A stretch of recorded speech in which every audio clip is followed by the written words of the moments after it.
গতকাল এসেছে এবং তারা যেভাবে সংসদে ঢুকেছে সেটা যদি কেউ দেখে থাকে প্রত্যেকের হৃদয় স্পর্শ করবে তারা যেভাবে এখানে প্রবেশ করেছেন। আপনি যদি এই বিষয়টা নিয়ে বলেন, মানে এই সেম নিউজের কথা আমি আবার বলি যে গুরুত্বপূর্ণ অধ্যাদেশগুলো বাতিলের পদক্ষেপ আত্মঘাতী এবং পিছনে যাওয়ার শামিল বলে মন্তব্য করেছেন ট্রান্সপারেন্সি ইন্টারন্যাশনাল টিআইবির যিনি নির্বাহী পরিচালক ডক্টর ইফতেখার। এই বিষয় নিয়ে আপনার প্রতিক্রিয়া কি? উনি কি ঠিক বলেছেন নাকি বেঠিক বলেছেন নাকি অন্য কোনো উদ্দেশ্য আছে এটা বলার?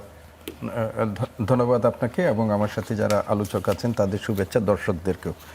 আমি দুজন বক্তার আলোচনা আমি শুনছিলাম। প্রথম যিনি যাকে আপনি প্রশ্ন করেছিলেন যে গতকাল জুলাই যোদ্ধারা সংসদে এসেছেন এবং উনি অনেকগুলো পরামর্শ আন্দালিবকেও দিয়েছেন উনি তার আলোচনার মধ্য দিয়ে। আমার কাছে ব্যক্তিগতভাবে এটি দেখতে খুব ভালো লেগেছে যে গতকাল এসেছে এবং তারা যেভাবে সংসদে ঢুকেছে সেটা যদি কেউ দেখে থাকে প্রত্যেকের হৃদয় স্পর্শ করবে তারা যেভাবে এখানে প্রবেশ করেছেন।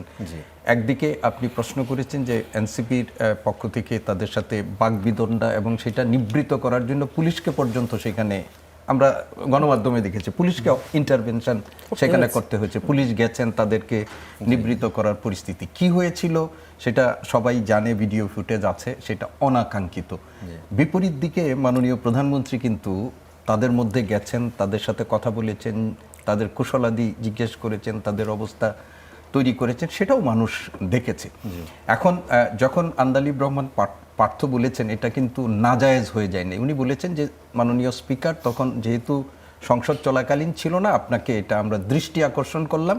তখন কিন্তু আমাদের বিরোধী দলীয় নেতারা তাকে ভুয়া ভুয়া বলে তাকে মানে সেখানে ধ্বনিও দিয়েছে, এটাও আমরা দেখেছি আর কি।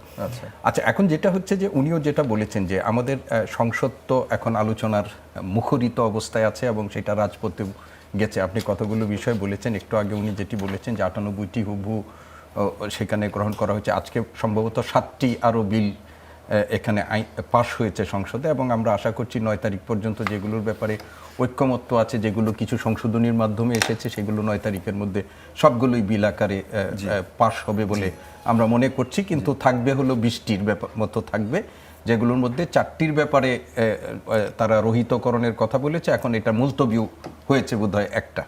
তো এখন যে বিষয়গুলোর ব্যাপারে বলা হচ্ছে, যে অধ্যাদেশগুলো জারি করা হয়েছে সেই অধ্যাদেশগুলো যখন জারি হয় আপনার মনে থাকবে যে অনেকগুলো অধ্যাদেশের ব্যাপারে বিএনপি কিন্তু তখনও রাজনৈতিক দল হিসেবে তারা এগুলোর ব্যাপারে আপত্তি তুলেছিল এবং যে সমস্ত বিষয়গুলোর মধ্যে কিছু কিছু আপত্তি, তখন তো বিএনপির আপত্তি শোনার বা অন্যদের আপত্তি শোনার ছিল না, ইন্টারিম গভর্নমেন্ট তারা অধ্যাদেশ আকারে জারি করেছে, এখন সংসদে আসছে। আমি যেটা ব্যক্তিগতভাবে বলছি, যে বিষয়গুলো যেমন বিচার বিভাগের স্বাধীনতার কথা বিশেষভাবে টিআইবির কথা থেকে বলা হয়েছে, বিএনপির 31 দফা কর্মসূচিতে বিচার বিভাগের স্বাধীনতার অঙ্গীকার প্রতিশ্রুতি তারা দিয়েছেন, পৃথক সচিবালয়ের কথা তারা বলেছেন, তাদের নির্বাচনী ইশতেহারের মধ্যেও তারা বলেছেন এবং বিএনপি তারা পদ্ধতিগত প্রক্রিয়ার মধ্য দিয়ে এই বিষয়গুলো তারা করতে চান, এইগুলোর কথা বলছেন। কিন্তু আমরা যেটা সাধারণভাবে প্রত্যাশা করি, মানুষও হয়তো সাধারণভাবে প্রত্যাশা করে যে বিএনপির এই ব্যাপারে অবস্থানটা আরও স্পষ্ট করা দরকার মানুষের কাছে।